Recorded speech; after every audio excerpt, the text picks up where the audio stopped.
Welcome everybody to Oracle Rising. My name is Robin. I'm here to help you guys on your journey of breaking free from the 3D matrix. So I wanted to just share with you that I am a Lightworker. I'm an Arcturian starseed, and my mission is here to help with the global ascension path. So I did want to touch on a little bit of your own spiritual journey, your awakening, if that's what you want to call it, escaping the matrix, increased spirituality or enlightenment. You know, it can fall under all of those categories, but basically the journey that we're all on is to remember who we really are. And this can happen in stages. It can happen immediately. It can take a lifetime. It could take several lifetimes, which is why we reincarnate.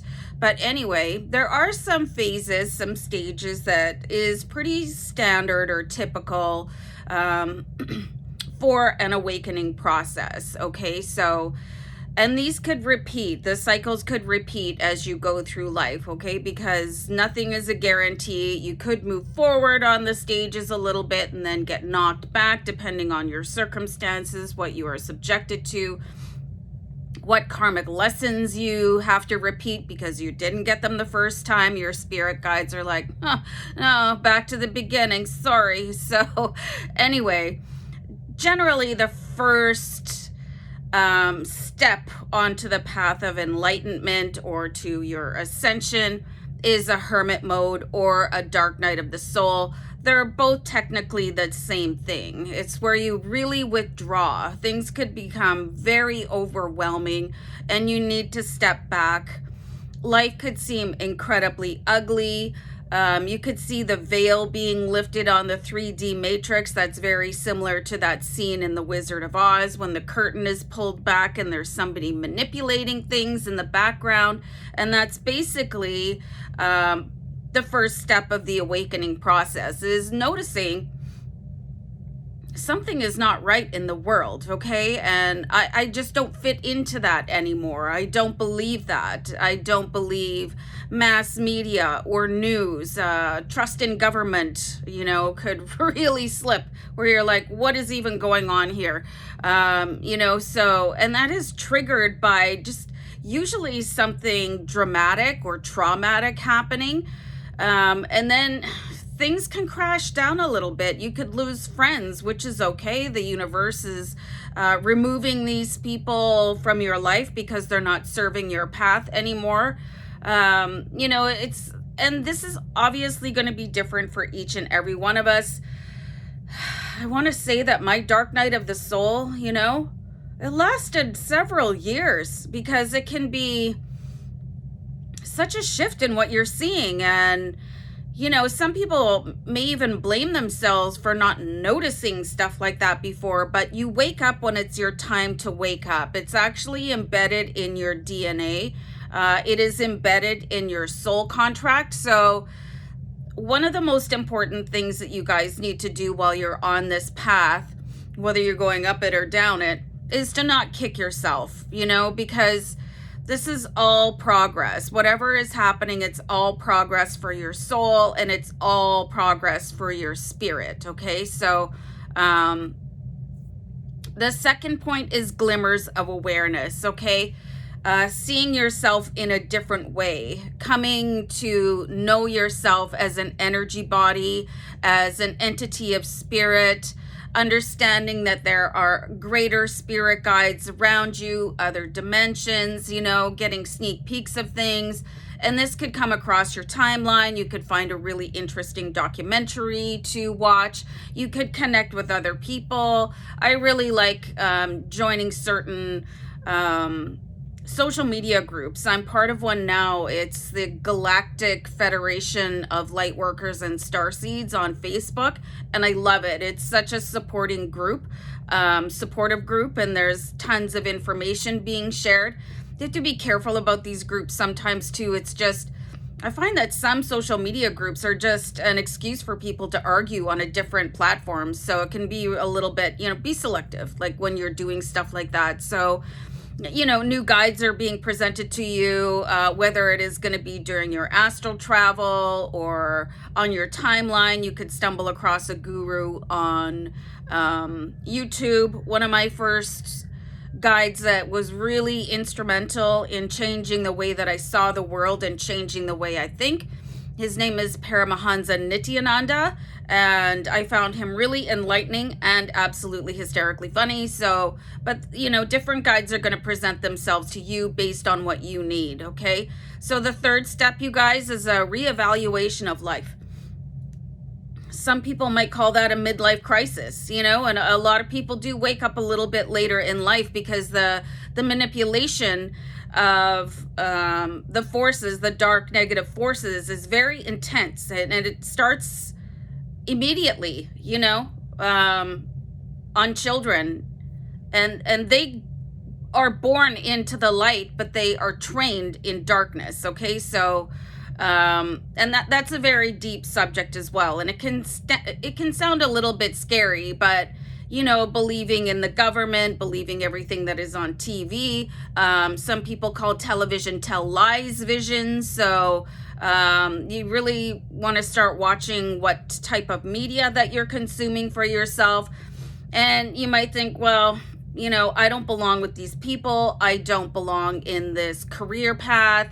I need to move somewhere a little bit quieter, which is why you see a ton of people living a van life or living off grid, because big cities are very dampening on energy. Okay, so reevaluation, whatever that looks like for you. Like, I'm not going to do this anymore, or you're going to start a passion project, the way that I started my tarot channel and this channel to help guide people, or just build a community, or just share information.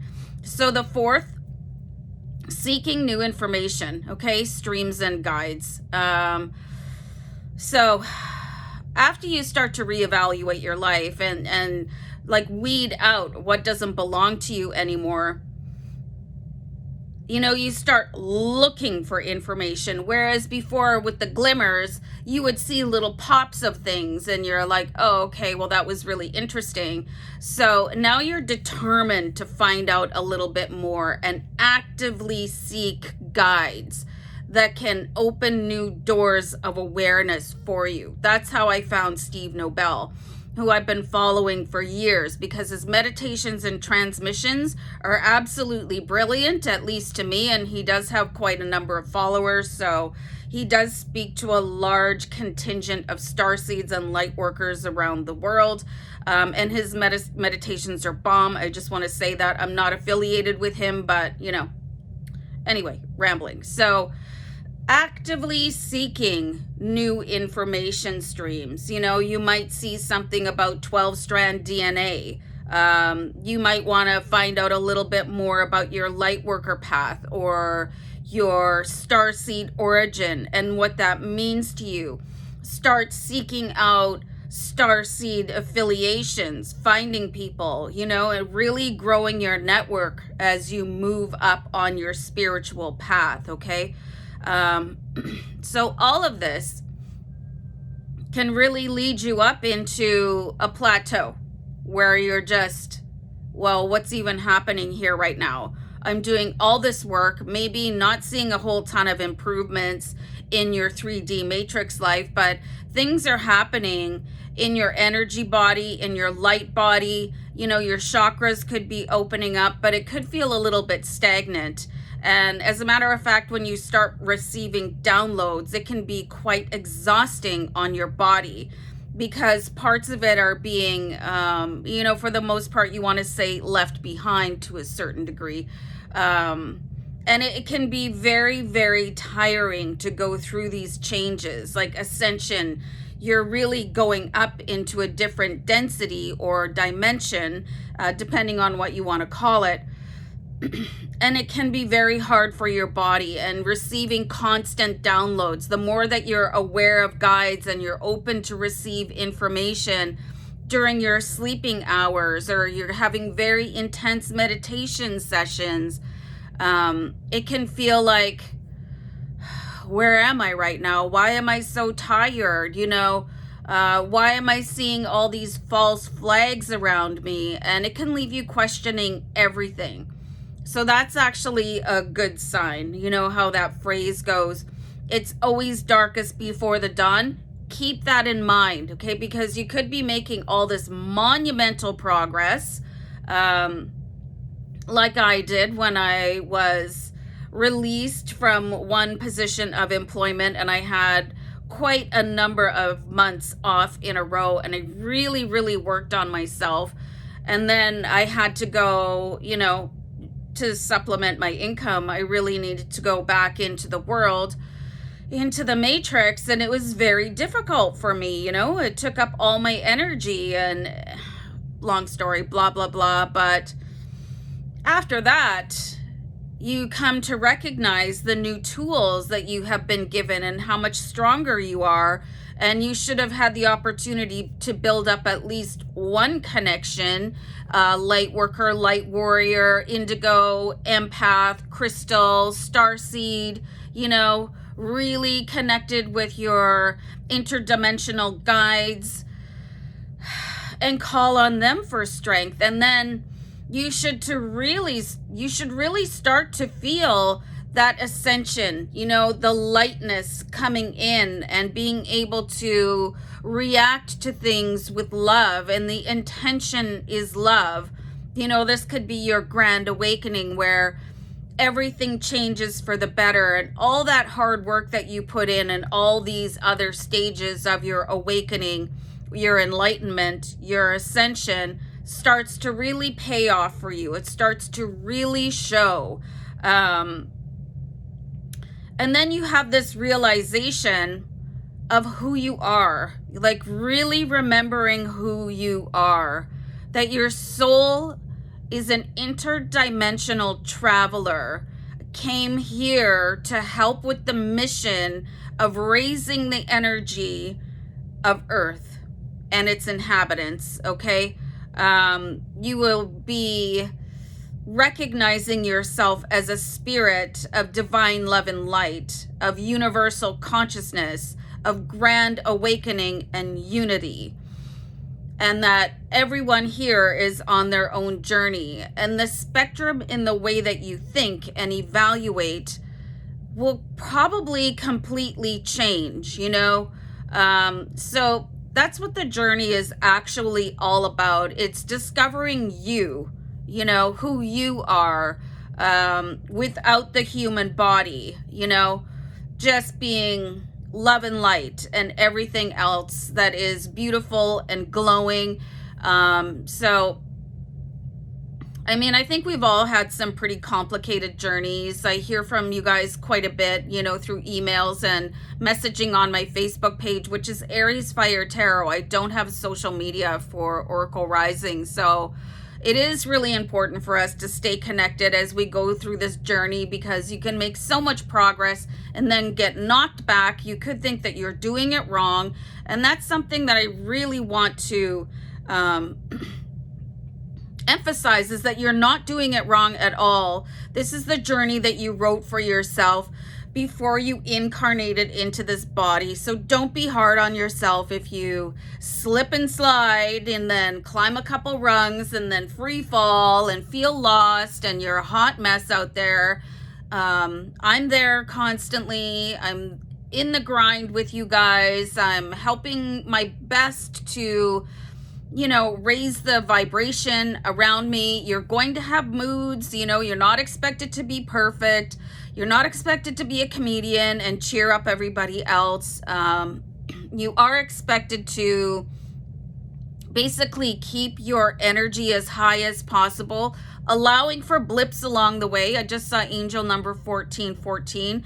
Allowing yourself to express every emotion that is available to humans, until you get to that sort of grand awakening that you are the spirit and that you can send love to everybody in whatever circumstance that they have chosen to experience without judgment. Okay, so I hope this made sense. I hope this is helping you guys as you wind your way through this very challenging path out of the 3D matrix and beyond. Okay, so I'm gonna go, guys. I'm sending so much love and light. I'll talk to you really soon. Bye.